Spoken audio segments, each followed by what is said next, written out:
তোমাকে নামিয়ে দেওয়ার পর আমি মেসেজে পাওয়া অ্যাড্রেস অনুযায়ী গাড়ি চালানো শুরু করে দেই।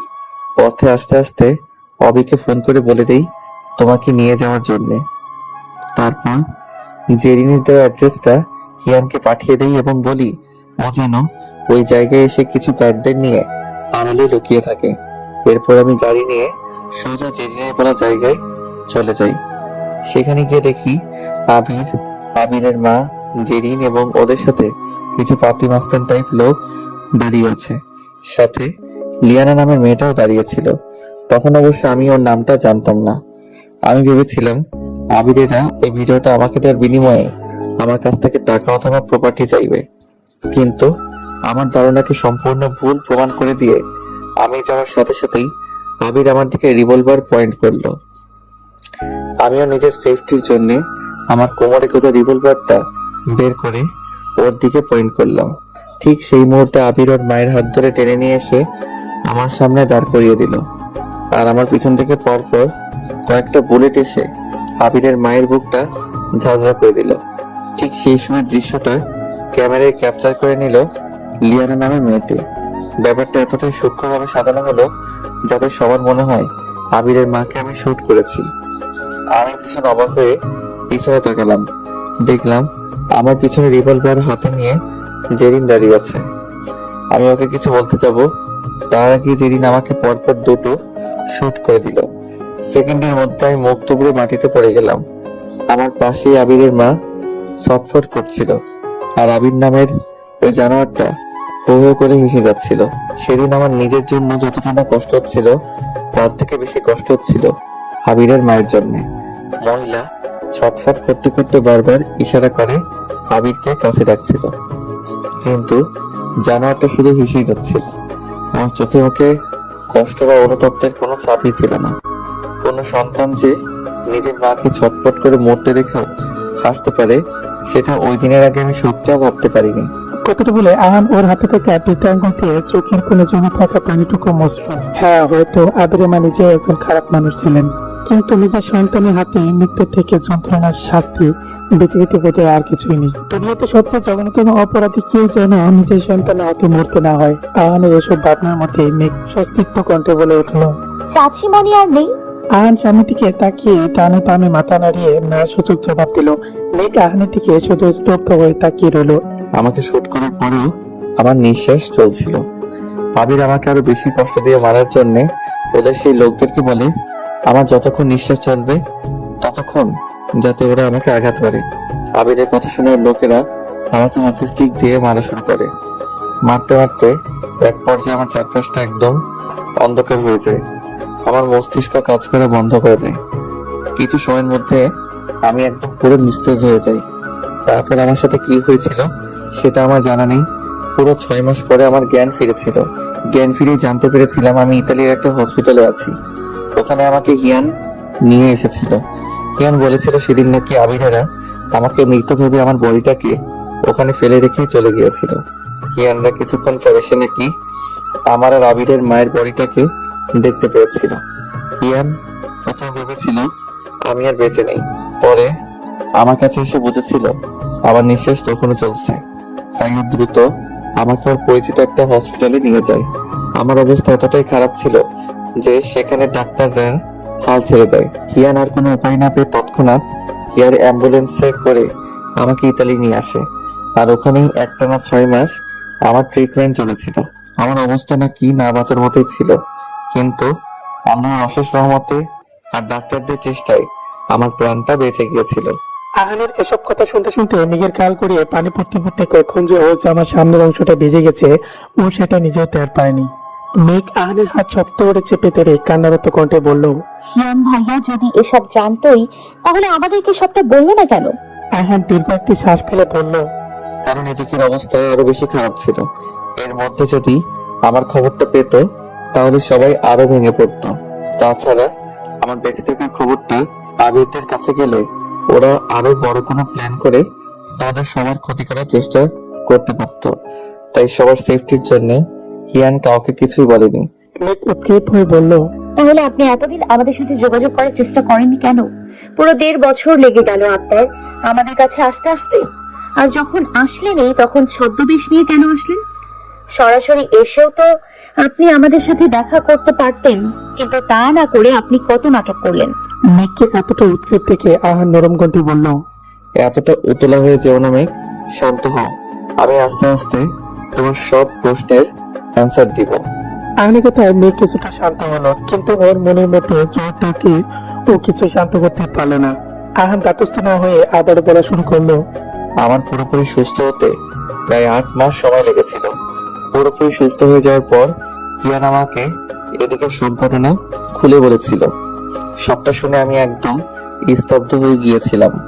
প্রথমে ভেবেছিলাম সরাসরি বাংলাদেশে এসে তোমাদের সাথে দেখা করব, কিন্তু পরক্ষণে আমি আমার প্ল্যান চেঞ্জ করলাম, কারণ আমার মাথায় কিছু প্রশ্ন ঘুরপাক খাচ্ছিল। প্রথমত, আবিরের সাথে কোনো একটা মেয়ের ঘনিষ্ঠ মুহূর্তের পিক তুলে ওরা সেটার উপর তোমার ফেস লাগিয়ে দিল। তারপর আমাকে ব্ল্যাকমেইল করে নিয়ে এসে আমার রিভলভারের সামনে ওর মাকে দাঁড় করিয়ে জিরিনকে দিয়ে ওর মাকে খুন করালো। তারপর এমন ভাবে মোমেন্টটা ক্যাপচার করলো যেন সবার মনে হয় আমি খুনটা করেছি। এরপর ওরা আমাকেও মেরে ফেলার চেষ্টা করলো, সাথে এইদিকে একসঙ্গে তোমার রকের উপরে অ্যাটাক করা হলো। এখন প্রশ্ন হচ্ছে, ওদের যদি ব্ল্যাকমেইল করে সম্পত্তি নেওয়ার হতো তাহলে ওরা ভিডিওটা দিয়ে ব্ল্যাকমেইল করে আমার থেকে সম্পত্তি চাইলো না কেন? আর যদি আবিরের নিজের মাকে মেরে আমাকে ফাঁসানোরই ছিল তাহলে আমাকে আবার মারার চেষ্টা করলো কেন? ভিডিওটা পুলিশকে দিয়ে দিলেই তো পুলিশ আমি ফেসে যেতাম। আর যদি ওদের উদ্দেশ্য আমাকে মারারই ছিল তাহলে তোমার আর আবির উপর আলাদা আলাদা ভাবে অ্যাটাক করা হলো কেন? মেঘ ট্যাপ করে আহানের দিকে তাকিয়ে আছে। আহান বলল, এইসব প্রশ্নের অ্যান্সার খোঁজার জন্য আমি বাংলাদেশে আসার প্ল্যানটা ক্যান্সেল করে নতুন একটা প্ল্যান বানাই। আমাদের প্ল্যানের মেইন টার্গেট ছিল লিয়ানা। হিয়ান অনেক সোর্স লাগিয়ে লিয়ানার সন্ধান বের করে। লিয়ানা হচ্ছে জেরিনের ভার্সিটি ফ্রেন্ড প্লাস আবিরের এক্স। একসময় লিয়ানার সাথে আবিরের বেশ ক্লোজ সম্পর্ক ছিল, কিন্তু সময়ের ব্যবধানে দুজন একে অপরের প্রতি বিরক্ত হয়ে উভয়ের সম্মতিতে ব্রেকআপ করে ফেলেছিল। লিয়ানাকে ওরা মূলত এই পিকগুলো এডিট করার জন্য হায়ার পিক করেছিল। মেয়েটা খুব ভালো এডিট করতো, প্লাস পিকের ছেলে মেয়ে দুটো আবির আর জেরিন ছিল। তাই ওরা চাইনি ওদের ক্লোজ মোমেন্টের পিক অন্য কেউ দেখুক এবং ওদের প্ল্যানের ব্যাপারে অন্য কেউ জানতে পেরে যাক। তাই ওরা লিয়ানাকে একটা মোটা অঙ্কের টাকার অফার করে নিজেদের ক্রাইম পার্টনার বানিয়ে নিয়েছিল। আহানের কথা মতে মেঘকে সন্দেহান কণ্ঠে বলে উঠলো, এসব আপনি কিভাবে জানলেন? আহান মেঘের থেকে চোখ ছোট ছোট করে কিছুক্ষণ তাকিয়ে থেকে কটাক্ষ করে বলল, রাতের বেলা ঘুমিয়েছিলাম, তখন ভূতে এসে কানে কানে বলে গেছে। আহানের কথায় মেঘ একটা বেঞ্চি কাটে। আহান মেঘের কথায় হালকা একটা চাটি মেরে আবারও বলল, লিয়ানাকে ফাঁসানোর জন্য হিয়ানা ওর এক ফ্রেন্ডের সাথে কথা বলে তার কোম্পানিটা কিনে নেয়। আমি সেখানে নিউ এমডি হিসেবে জয়েন করি। হিয়ান কৌশলে লিয়ানাকে কাজের নাম করে ইতালিতে নিয়ে আসে। সেখানে আসার পর আমি ওকে আমার গার্লফ্রেন্ড সেজে নাটক করার জন্য হায়ার করি। টাকার লোভে লিয়ানা রাজি হয়ে যায়, কিন্তু আস্তে আস্তে ও আমার উপর উইক হতে থাকে। আমি ওর সামনে নিজেকে এমন ভাবে প্রেজেন্ট করতাম যাতে ও আমাকে ভালোবাসতে বাধ্য হয়। আর আমরা যেটা চেয়েছিলাম অবশেষে সেটাই হয়েছিল। মাত্র কিছুদিনের মধ্যে লিয়ানা আমার প্রেমে হাবুডুবু খাওয়া শুরু করে দিয়েছিল। ফেক বয়ফ্রেন্ড থেকে রিয়েল বয়ফ্রেন্ড বানানোর জন্য উঠে পড়ে লেগেছিল, কিন্তু আমি ওর সব কথাই হেসে উড়িয়ে দিতাম। এমন একটা ভাব করতাম যেন এসব আমি বুঝতেই পারি না।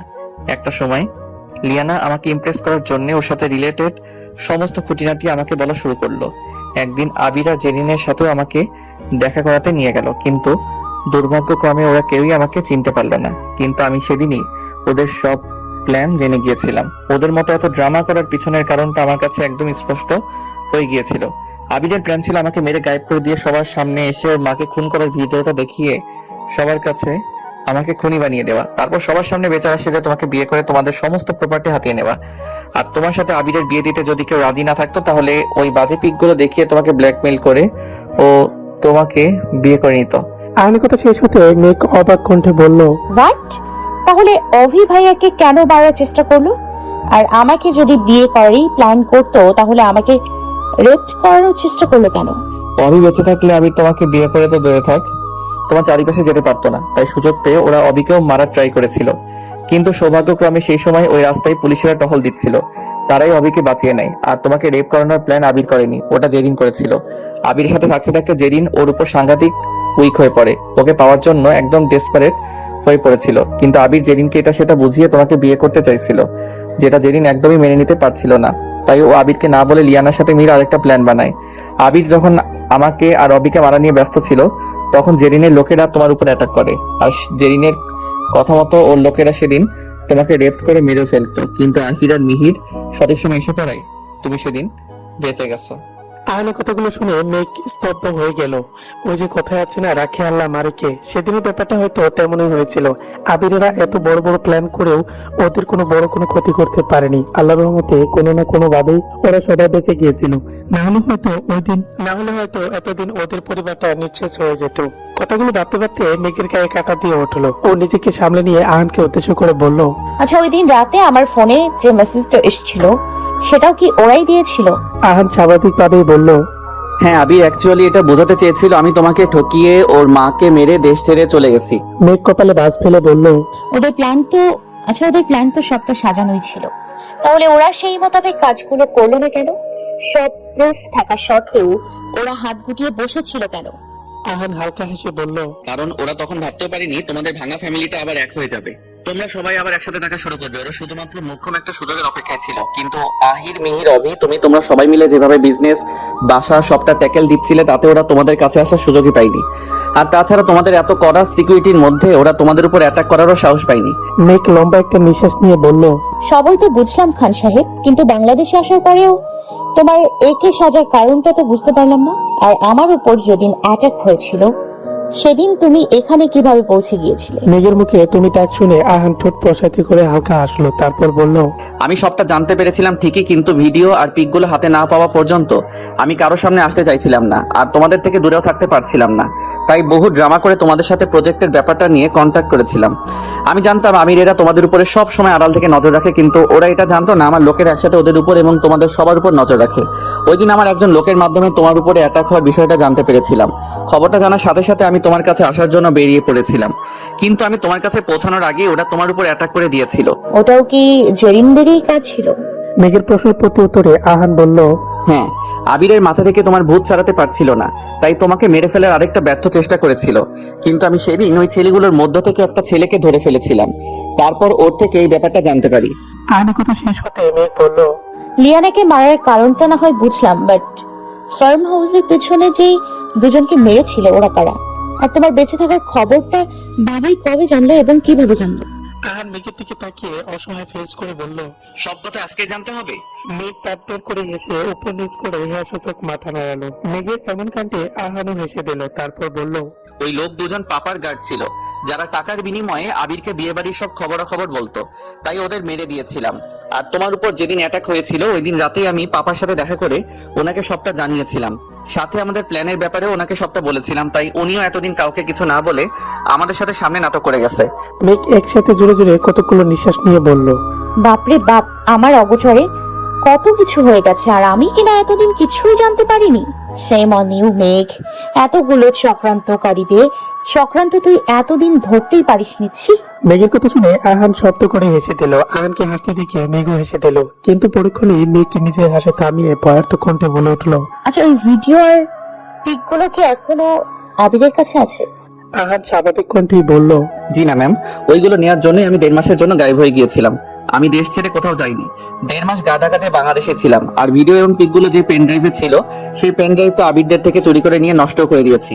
মেঘ ওর কোলে পড়ে থাকা ফোনটা উঠিয়ে আহানকে দেখিয়ে বলল, আচ্ছা, তাহলে এটার মধ্যে যেগুলো আছে সেগুলো কোথা থেকে আসলো? আহান একটা টেডি স্টাইল হাসি দিয়ে বলল, তুমি যদি আমার কথা বিশ্বাস না করো তাই প্রুফ হিসেবে রেখে দিয়েছি, বাট এগুলো এখনই ডিলিট করে দিচ্ছি, ওয়েট। কথাটা বলে আহান মেঘের হাত থেকে ফোনটা নিয়ে সব পিকগুলো ডিলিট করে দিল।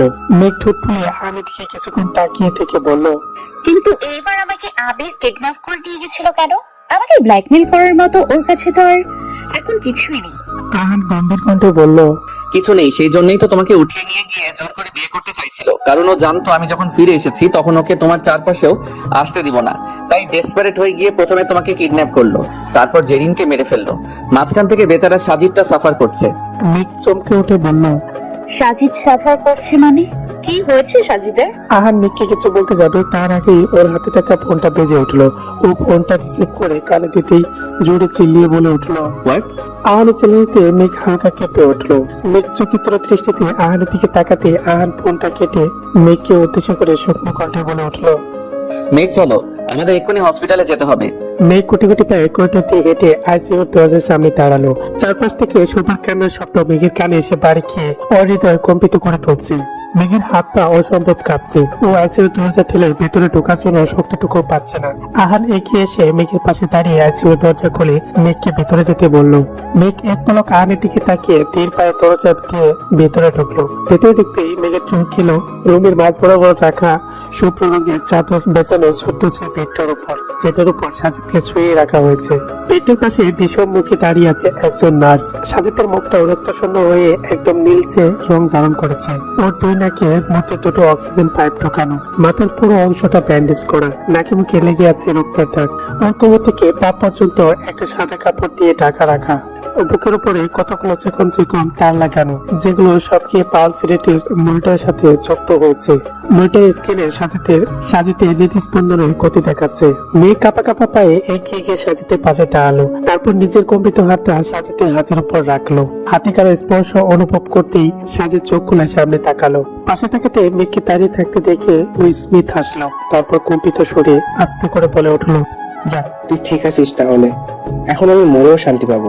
সাজিদের কথা শুনে মেঘের চোখে থেকে টপ করে ফোঁটা পানি গড়িয়ে পড়লো। ও অশ্রুসিক্ত চোখে সাজিদের দিকে তাকালো আর কান্নারত কণ্ঠে বলল, এই সব কিছু আমার জন্য হয়েছে, আমার জেদের জন্য তোর আজকে এই অবস্থা। কথাটা বলে মেঘ শব্দ করে কেঁদে দিল। সাজিদ কিছুটা রাগী কণ্ঠে বলল, এর জন্য আমি তোর সাথে দেখা করতে চেয়েছি। আমি জানি তো তুই যেই পরিমাণের গাধা, তাতে এসবের জন্য নিজেকে দোষারোপ করবি। আচ্ছা, একটা কথা বলতো, জন্ম মৃত্যু এসব কি মানুষের হাতে থাকে? এগুলো তো আল্লাহর মর্জিতে হয়। আমার সময় যখন শেষ হয়ে এসেছে, তখন আমাকে তো চলে যেতেই হবে। ওই অ্যাক্সিডেন্টটা তো ছিল শুধুমাত্র একটা ওসিলা। এই জন্য তুই নিজেকে দায়ী করছিস কেন? মেঘ সাজিদের হাত শক্ত করে আঁকড়ে ধরে কাঁদতে কাঁদতে বলল, আমার জেদের জন্যই তো সবকিছু হয়েছে। আমি যদি কালকে রাতে রেগে ওভাবে বাসা থেকে বের না হতাম, তাহলে তো এত কিছু হতোই না। এইভাবে বলিস না ইয়ার, তোর এখানে কোনো দোষ নেই। আমার ভাগ্যে যেটা ছিল সেটাই হয়েছে। আমার এতদিনের ইচ্ছা পূরণ হতে চলেছে। এইবার ফাইনালি আমি আমার ভালোবাসার মানুষটার কাছে যেতে পারবো। কিচ্ছু হবে না তোর, তুই একদম ঠিক হয়ে যাবি। এখানে ডক্টরেরা হাল ছেড়ে দিয়েছে তো কি হয়েছে? তোকে বাইরের কোনো ভালো কান্ট্রিতে নিয়ে গিয়ে আমরা ভালো করে ট্রিটমেন্ট করাবো, তারপর দেখবি তুই একদম ঠিক হয়ে যাবি। মেঘের কথাটা শেষ হতে সাজিদ বলে উঠলো, শেষ সময় সান্ত্বনা দিচ্ছিস? দিতে হবে না। আমি জানি আমাদের আর বেশি সময় নেই। আমার নিঃশ্বাস ফুরিয়ে এসেছে। হয়তো কিছু সময়ের মধ্যে আমার হৃদপিণ্ডটা একদম শান্ত হয়ে যাবে। জানিস মেঘ, আমার ভালোবাসার মানুষটাকে হারিয়ে আমি পাগলের মতো হয়ে গিয়েছিলাম। উন্মাদের মতো বারবার ওর কবরের কাছে ছুটে যেতাম। ওর কবরের মাটি আঁকড়ে ধরে হলমল করে কাঁদতাম। আর আল্লাহকে বলতাম আমাকেও যাতে ওর কাছে নিয়ে যায়। এছাড়া এই পৃথিবীতে এক একটা সেকেন্ড নিঃশ্বাস নেওয়া যেন আমার মৃত্যুর সমান ছিল। এতগুলো বছর ধরে আমি যন্ত্রণায় ছটফট করেছি। প্রতিটা সেকেন্ড আল্লাহর কাছে নিজের মৃত্যু কামনা করেছি। তাই আল্লাহ বোধহয় এবার মুখ তুলে চাইলেন। কথাগুলো বলতে বলতে সাজিদের গলা দৌড়ে এলো। মেঘ কাঁদতে কাঁদতে হাঁটু ভেঙে পুনরায় বসে পড়লো। সাজিদ কিছুক্ষণ চুপ থেকে সিলিংয়ের দিকে দৃষ্টি রেখে আটকে আসা গলায় বলল, তবে একটা কথা কি জানিস, আজকে যখন আল্লাহ আমার এতদিনের ইচ্ছে পূরণ করেছে, তখন কেন যেন মনে হচ্ছে এই ইচ্ছেটা পূরণ না হলে বেশি ভালো হতো। আমরা সবাই আবার আগের মতো হই হুল্লোড় করে একসাথে থাকতে পারতাম, আবারও একসাথে বসে আড্ডা দিতে পারতাম। আজকে কেন যেন বেঁচে থাকার জন্য মনে তীব্র ইচ্ছা জেগেছে। মেঘ হাঁটু ভাঙা অবস্থায় মাথা তুলে সাজিদের মুখের দিকে তাকালো। দেখলো সাজিদের চোখের কোণে দিয়ে পানি গড়িয়ে পড়ছে। মেঘ খানিকটা রাগী কণ্ঠে বলল, তোর সাথে আমার দেখা করতে আসাই ভুল হয়েছে। আমি এখানে না আসলেই তুই আর এসব ফালতু কথা বলতে পারতি না। আমি তোকে বলেছি না তোর কিছু হবে না, তুই একদম সুস্থ হয়ে যাবি, সবকিছু আবারও আগের মতো হবে, আমরা সবাই আবার আগের মতো আড্ডা দিব। তাহলে কেন এসব উল্টাপাল্টা কথা বলছিস?